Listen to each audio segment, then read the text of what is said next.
A ver, hay edificios que son mucho más que 4 paredes y un techo. Son manifiestos, auténticas declaraciones de intenciones. Y la Villa Savoy de Le Corbusier es, sin duda, uno de ellos. Un icono del movimiento moderno que le dio la vuelta a la arquitectura. Pero claro, detrás de esa imagen tan perfecta y pulcra se esconde la historia de goteras, de frío y de una familia que sencillamente no podía vivir en su propia casa. Entonces, ¿en qué quedamos? ¿Es una obra de arte o un fracaso habitable? Vamos a verlo. Una máquina para habitar. Así, tal cual.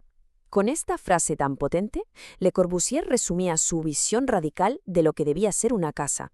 Un objeto útil, eficiente, diseñado con la precisión de un motor. Y la Villa Savoy, que se terminó en 1931, fue la encarnación de esa idea, su máxima expresión. Y aquí es donde empieza el lío, ¿no? La gran pregunta que rodea este edificio. Si de verdad era una máquina tan perfecta, ¿por qué la gente que vivía allí acabó marchándose? ¿Puede una máquina ser, al mismo tiempo, un hogar? Vale, para entender bien la Bella Savoy es que no nos queda otra que entender primero al personaje que la creó. Así que vamos a meternos de lleno en la mente de Le Corbusier. Es que Le Corbusier no era un arquitecto al uso, para nada. Era un visionario, un tipo que quería romper con todo.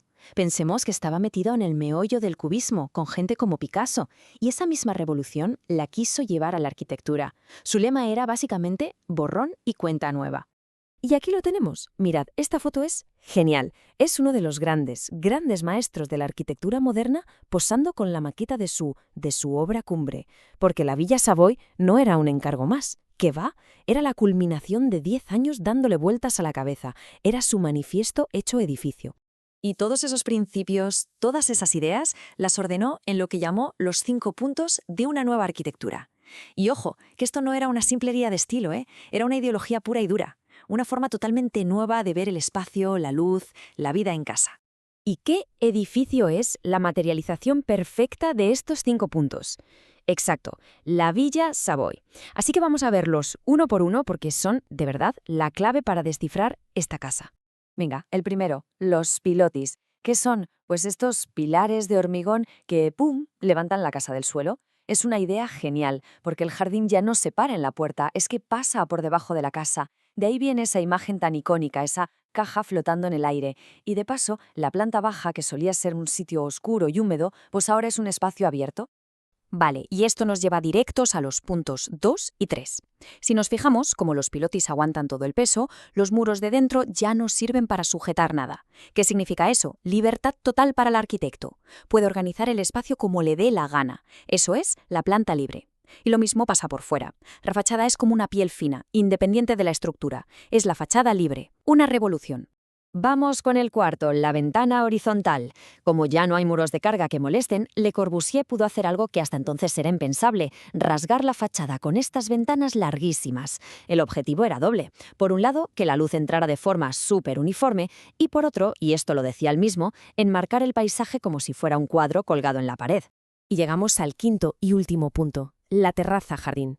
Se acabó el típico tejado inclinado. En su lugar, Le Corbusier se inventa un espacio para vivir en la azotea, con su solarium protegido del viento, o sea, recupera el jardín que la propia casa le había quitado al terreno. Una idea, para 1931, absolutamente rompedora.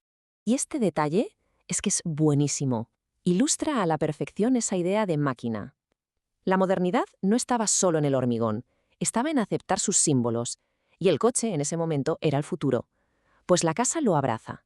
Esa curva de la planta baja no es un capricho, no. Está calculada milimétricamente para que un Citroën de 1927 pudiera entrar, hacer la maniobra y salir sin despeinarse. Brutal. Hasta ahora todo suena perfecto, ¿verdad? La teoría es impecable. Un manifiesto de arquitectura de 10. Pero, ¿y la realidad? Ahora vamos a pasar de la idea a lo que pasó de verdad, a la experiencia. A veces un poco caótica, de vivir ahí dentro. Es el eterno dilema, el choque entre la idea pura y la vida real, con sus problemas. Esta cita lo clava, de verdad. Visitar la Villa Savoy es como entrar en un manifiesto. Pero, ¿dónde está la vida? Y es que la recorres y la sensación es de una lógica, de una pureza que casi te aplasta. Pero claro, la pregunta que se hacen muchos es, ¿vale? ¿Y el calor de hogar? ¿Dónde está el día a día? Pues la familia Savoy tardó muy poco en descubrir la cruda realidad. Empezaron a lloverle cartas a Le Corbusier, quejas de goteras constantes que caían en los dormitorios, que la casa era imposible de calentar en invierno, la máquina, que en los planos era perfecta, En la práctica, pues, hacía aguas. Y sí, lo digo literalmente. Así que aquí está el meollo de la cuestión, este contraste brutal. Por un lado tenemos el manifiesto, la pureza, la razón, la función, y por otro, la pura y dura realidad, goteras, frío, incomodidad. Esa famosa máquina para habitar se encontró de frente con lo que algunos llamaron un vacío emocional. Y la crítica no se queda solo en los problemas técnicos, va más allá. Se habla de una frialdad calculada en sus espacios. Todo fluye, es verdad, pero como que nada te abraza. Parece una arquitectura hecha para ser fotografiada, para escribir sobre ella, pero no tanto para llenarla de vida, de recuerdos, de todo eso que convierte 4 paredes en un hogar, ¿no? Pero, y aquí viene lo más increíble de todo. A pesar de los problemas, de las goteras, del frío, esta casa se convirtió en un monumento, en un ícono indiscutible. Vamos a ver cómo este hogar, que en cierto modo fue un fracaso, se transformó en una leyenda. Es que la historia de esta casa es un drama, de verdad. Después de que los Savoyes se fueran, la ocuparon los alemanes y luego los americanos durante la guerra. Quedó hecha un desastre. Y en los años 50, casi la tiran abajo. Nos lo podemos imaginar, demoler la Villa Savoye. Por suerte hubo una movilización de arquitectos y el mismísimo ministro de Cultura de la época, André Malraux, intervino para salvarla. Y ojo, porque su rescate fue un antes y un después. Hasta ese momento, cuando se hablaba de monumentos históricos, se pensaba en castillos, en catedrales. La Villa Savoye demostró que la arquitectura moderna, incluso una casa particular, podía tener un valor patrimonial inmenso, incalculable.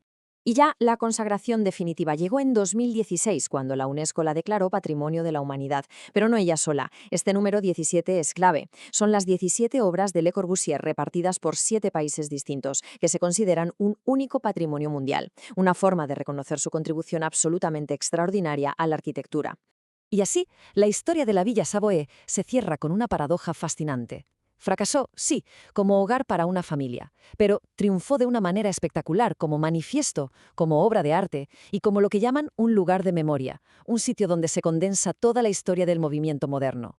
Y todo esto nos deja con una última pregunta flotando en el aire. La Villa Savoye es, desde luego, el escenario perfecto para este debate. ¿Qué es más importante en la arquitectura? ¿La pureza de una idea radical que cambie la historia para siempre? ¿O las necesidades, a veces caóticas, imperfectas, pero muy reales, de las personas que viven dentro? La respuesta, pues, quizás sigue en el aire, igual que la propia villa sobre sus pilotis.